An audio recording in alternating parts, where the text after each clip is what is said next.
ലാത്തിചാർജ് ഞങ്ങളെ പോലീസ് ചെയ്തിട്ടില്ല. ലാത്തിചാർജ് നിങ്ങൾ കണ്ടു കാണും. ഒരു കമാൻഡ് ചെയ്യും, വിസിലടിക്കും, അടിച്ചോടിക്കും. അങ്ങനെ ആക്ഷൻ നടന്നിട്ടില്ല. പക്ഷെ ഞങ്ങളുടെ ഉള്ള ചില ആളുകൾ മനഃപൂർവ്വം അവിടെ കുഴപ്പമുണ്ടാക്കാൻ വേണ്ടി ശ്രമിച്ചിട്ടുണ്ടെന്ന് ഞങ്ങൾ പിന്നീട് മനസ്സിലാക്കിയിട്ടുണ്ട്. അത് ഞങ്ങളിപ്പോൾ AI ടൂളൊക്കെ ഉപയോഗിച്ചിട്ട് ആരാണെന്ന് കണ്ടുപിടിക്കാൻ ആയിക്കൊണ്ടിരിക്കുക. ഞങ്ങളുടെ അല്ലെങ്കിൽ നിങ്ങളുടെ എൻ്റെ അല്ല, ഞങ്ങളുടെ എല്ലാവരുടെയും MP-നെ കൂടെ നിന്ന് പോലീസുകാർ പുറകിൽ നിന്ന് ലാത്തിക്കൊണ്ടിങ്ങനെ കിട്ടുന്നൊരു സ്ഥലം. അതിനു മുമ്പ് ഞങ്ങൾ എല്ലാ വിഷ്വൽസ് നോക്കിയിട്ട് ഞാൻ പറഞ്ഞില്ല, ലാത്തിചാർജ് ഞങ്ങൾ ചെയ്തിട്ടില്ല. ഇപ്പോഴും സ്റ്റാൻഡ് ലാത്തിചാർജ് ചെയ്തിട്ടില്ല. അത് നമ്മൾ ലാത്തിചാർജിൻ്റെ ഒരു ഡ്രിൽ മൊമെന്റ് ചെയ്തിട്ടില്ല. അത് സൂചിപ്പിക്കാൻ പറഞ്ഞതേ ഉള്ളൂ. VK Baiju rural SP Kozhikode തുറന്ന് സമ്മതിക്കുകയാണ്. ആദ്യം പറഞ്ഞത് ഞങ്ങൾ ലാത്തിചാർജ് നടത്തിയിട്ടില്ല എന്ന്. ഇപ്പോഴും ഞാൻ ആ സ്റ്റാൻഡിൽ തന്നെയാണ് നിൽക്കുന്നതെന്ന്. ആ സ്റ്റാൻഡിലല്ല, കോഴിക്കോട് ജില്ലയിലെ ഏത് ബസ് സ്റ്റാൻഡിൽ പോയി നിന്നാലും ഞങ്ങളുടെ കയ്യിൽ ഇതിൻ്റെയൊക്കെ വിഷ്വലുകൾ ഉണ്ട് എന്നുള്ള കാര്യം VK ബൈജു മറക്കണ്ട, സഖാക്കൾ മറക്കണ്ട. ഇനിയിപ്പോ ഇതേക്കുറിച്ച് അന്തംഗമ്മികൾക്ക്, അടിമകൾക്ക് എന്താണ് പറയാനുള്ളത്? അത് പിണറായി വിജയൻ തീട്ടം കൊണ്ട് തരുമ്പോ അത് നക്കിയിട്ട് രുചികരമായ ആഹാരം എന്ന് പറയുന്ന നിങ്ങള് ഇതും കൂടി കേട്ട് കഴിഞ്ഞിട്ട് എന്താണ് പറയാനുള്ളത്? ഇനിയും മഷി ഒഴിച്ചു എന്ന് തന്നെയാണോ പറയാനുള്ളത്? അതല്ലെങ്കിലും നിങ്ങൾ അത് പറഞ്ഞാലും ഇവിടെ ഒന്നും സംഭവിക്കാൻ പോകുന്നില്ല.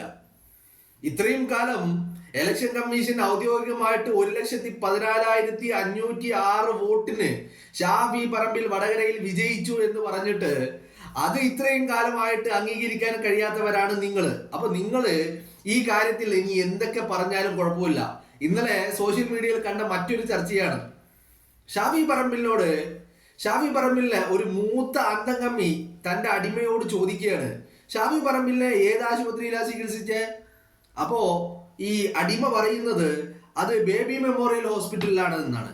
അപ്പോ മൂത്ത അന്തംഗമ്മി വീണ്ടും തിരിച്ചു ചോദിക്കുകയാണ്, ബേബി മെമ്മോറിയൽ എന്ന് പറഞ്ഞാൽ അത് കുട്ടികളുടെ ആശുപത്രിയല്ലേ? കുട്ടികളുടെ ആശുപത്രിയിൽ എങ്ങനെയാണ് മൂക്കിനുള്ള സർജറി നടത്തുക? ഇതിനെതിരെ നമ്മൾ കടുത്ത പ്രതിഷേധങ്ങൾ ഉയർത്തണമെന്നാണ് മൂത്ത അന്തംഗമ്മി ഈ അടിമയോട് പറഞ്ഞു കൊടുക്കുന്നത്. ഈ അടിമ അത് ശരിവെക്കുന്നുണ്ട്. എന്നിട്ട് അത് കേട്ടിട്ട് വീണ്ടും സമരത്തിന് ഇറങ്ങുന്നുണ്ട്. ഈ അടിമ. ഇത്രയേ ഉള്ളൂ ഇവരുടെ ഒരു കോമൺ സെൻസ് എന്ന് പറയുന്നത്.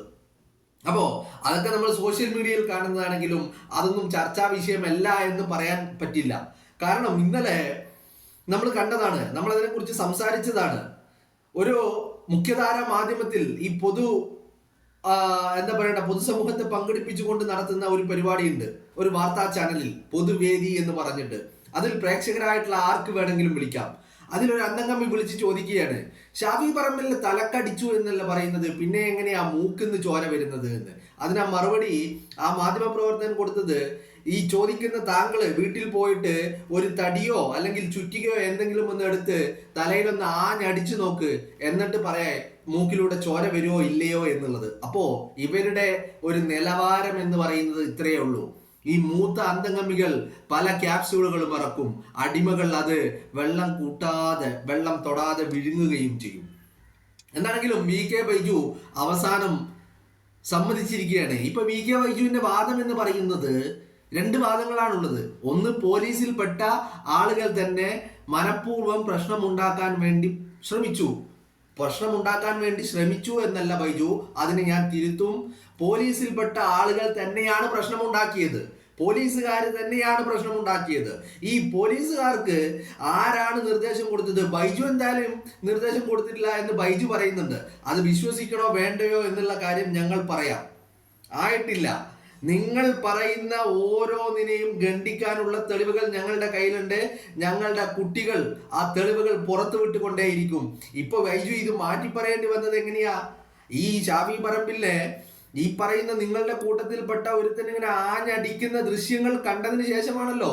അപ്പൊ അതുവരെ ബൈജു എന്താ പറഞ്ഞ? പോലീസ് ലാത്തിചാർജ് നടത്തിയിട്ടില്ല. ഇപ്പൊ ബൈജു അതിന് പറയുന്ന ന്യായീകരണം എന്താണ്?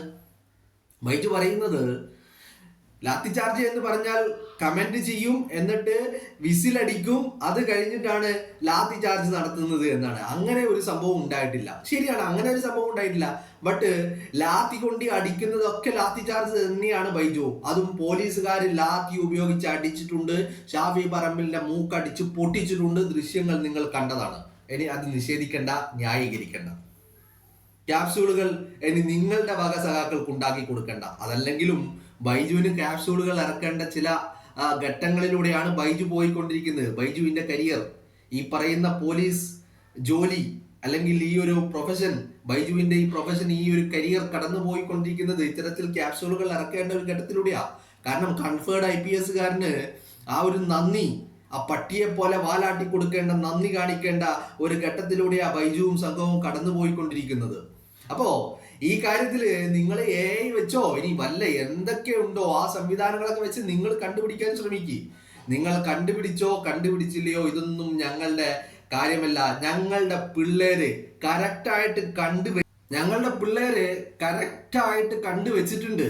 ആരൊക്കെയാണ്, ഏതവനാണ്, അവന്റെ മുഖം എന്താണ്, അവന്റെ ഐഡന്റിഫിക്കേഷൻ മാർക്ക് എന്താണ്, അവന്റെ പേരെന്താണ്, അവന്റെ വീട് എവിടെയാണ്, എല്ലാം ഞങ്ങൾക്ക് കറക്റ്റ് അറിയാം. അതിന് ആലപ്പുഴയിലെ ചേർത്തലയിലാണെങ്കിലും ശരി, കോഴിക്കോട്ടെ പേരാമ്പ്രയിലാണെങ്കിലും ശരി, എവിടേക്കാണ് ഇവന്റെ വീട് എന്നുള്ളത് ഞങ്ങളെ പിള്ളേർക്ക് നന്നായിട്ട് അറിയാൻ ബൈജു. അത് ഞങ്ങൾ വെയിറ്റ് ചെയ്യുന്നത് മറ്റൊന്നിനുമല്ല, ഒരു 5-6 മാസം, ഏറി വന്നാൽ ഒരു 8 മാസം, അത്രയേ ഉള്ളൂ. അതിനപ്പുറത്തേക്ക് ഇതിന്റെ കണക്ക് ചോദിക്കുവാനുള്ള കാലാവധി നീണ്ടു പോകില്ല എന്ന് ബൈജുവും കൂട്ടരും കാക്കിക്കുള്ളിലെ സഖാക്കളും കരുതിയിരുന്നോ? നിങ്ങൾ ഇനി മഷിയല്ല, നിങ്ങൾ അത് ബേബി മെമ്മോറിയലാണ്, അത് കുട്ടികളുടെ ഹോസ്പിറ്റലാണ്. എന്തൊക്കെ ക്യാപ്സ്യൂളുകൾ ഇറക്കിയാലും കേരളത്തിലെ ജനത അത് കാണുന്നുണ്ട്, പൊതുസമൂഹം കാണുന്നുണ്ട്. ഇവിടുത്തെ ജനതയ്ക്കൊരു വ്യത്യാസമുണ്ട്, അത് പ്രബുദ്ധരാണ്. രാഷ്ട്രീയപരമായിട്ടുമാണെങ്കിലും ശരി, ഇനി അതല്ല മറ്റേത് രീതിയിലാണെങ്കിലും ശരി, ഇവിടെ എന്താ പലതും വേര് പിടിക്കാതെയും ക്ലച്ച് പിടിക്കാതെയും ചാപ്പിള്ളയായി ചത്തുപോകുന്നത് എന്തുകൊണ്ടാണെന്ന് അറിയുന്നില്ലേ? അപ്പൊ അതുകൊണ്ട് കേരളത്തിലെ ജനത പ്രബുദ്ധരാണ്. ഇവിടെ പലതും ജനങ്ങൾ തിരിച്ചറിയുന്നുണ്ട്. നിങ്ങളുടെ ക്യാപ്സ്യൂളുകൾ, നിങ്ങളുടെ ഈ ന്യായീകരണങ്ങൾ, ഈ മെഴുകലുകൾ, അതൊക്കെ നിങ്ങൾ നന്നായി നടത്തിക്കോളൂ, കുഴപ്പമില്ല. ഇവിടെ അതിലൊന്നും ഒരു പ്രശ്നമില്ല. എന്താണെങ്കിലും സഖാക്കള് ഇനി ഇതിനെന്താണ് പറയുക എന്നാണ് ഞാനിങ്ങനെ നോക്കിക്കൊണ്ടിരിക്കുന്നത്. കാരണം VK ബൈജു തുറന്നു പറയുന്നു, പോലീസിൽ പെട്ട ആളുകൾ തന്നെയാണ് പ്രശ്നം ഉണ്ടാക്കിയത് എന്ന്. അത് ശരിയാണ്. VK ബൈജു പറയുന്ന കാര്യം, VK ബൈജുവിനെ ഒന്നടങ്കം നമ്മൾ തള്ളാനൊന്നും തയ്യാറാവുന്നില്ല. എന്താണെങ്കിലും ബൈജു പറയുന്നു, ഞാൻ കമന്റ് ചെയ്തിട്ടില്ല, അങ്ങനെ ഒരു ലാത്തി ചാർജ് നടത്തുവാനുള്ള നിർദ്ദേശം നൽകിയിട്ടില്ല എന്ന് പറയുമ്പോൾ അവിടെ ഇത്തരത്തിൽ ഷാഫി പറമ്പിലിനെ നോക്കി വെച്ച് അയാളെ തിരഞ്ഞു പിടിച്ച് ആക്രമിച്ചിട്ടുണ്ട്, അയാളുടെ മൂക്കടിച്ച് പൊട്ടിച്ചിട്ടുണ്ട്. ആ കാര്യത്തിൽ ഒരു തർക്കമില്ലല്ലോ, ആ കാര്യത്തിൽ ബൈജുവിനും തർക്കമില്ല. പക്ഷെ പ്രശ്നം ഉണ്ടാക്കിയത് നിങ്ങളുടെ കൂട്ടത്തിൽപ്പെട്ട ആളുകൾ തന്നെയാണ് എന്ന് പറയുന്നു. ഈ പ്രശ്നം ഷാഫി പറമ്പിലിന്റെ മൂക്കടിച്ച് പൊട്ടിച്ചപ്പോൾ തുടങ്ങിയതല്ല.